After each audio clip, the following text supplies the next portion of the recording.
যাদের যাদের ঘরের জন্য টাকা দেওয়া হয়েছিল 1,20,000 টাকা করে দেওয়া হয়েছিল, এটা ভারত সরকারের তো স্কিম। এই ঘরগুলো কিন্তু ইনকোয়ারি হবে, কারণ কারা ঘর করেছেন কারা ঘর করেননি এগুলো কিন্তু ইনকোয়ারি হবে।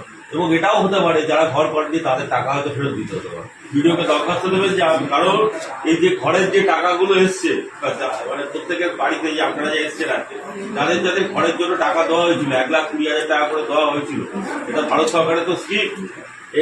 এই ঘরগুলো কিন্তু ইনকোয়ারি হবে, কারণ কারা ঘর করেছেন কারা ঘর করেননি এগুলো কিন্তু ইনকোয়ারি হবে।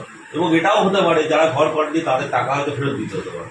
এবার সেই কারণে আপনারা যারা যারা মানে টাকা 1,20,000 টাকা পুরো বাড়ি কাউকে কাটবাড়ি হিসাবে ক্রেতাদের দিতে হয়েছে, তাদের নাম লিখে ভিডিওকে দরখাস্ত দিচ্ছে। ভিডিও সাহেব সেটা ইনকোয়ারি করবে, দেখবে, দরখাস্ত আগে থেকে দিয়ে দিচ্ছে। কারণ প্রত্যেকটা এটা সেন্ট্রাল গভর্নমেন্ট থেকে রাজ্য সরকারের তত্ত্বাবধানে এগুলো কিন্তু সব ইনকোয়ারি হচ্ছে।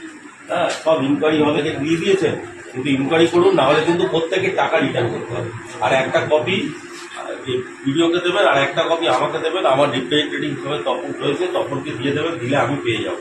ঠিক আছে, তপন আছে ওখানে, আমাদের আছে ওখানটা দিয়ে গোপাল আছে, তপন গোপাল এদের দিয়ে দেবেন, দিলে বা আমাকে হোয়াটসঅ্যাপেও পাঠাবেন, আমি পেয়ে যাব।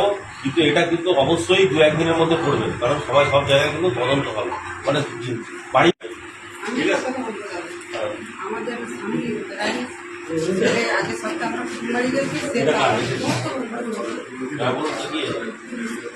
তালা মেরে দিয়ে চলে গেছে বাড়িতে, আমাদের বাড়িতে আমার ছেলেরা।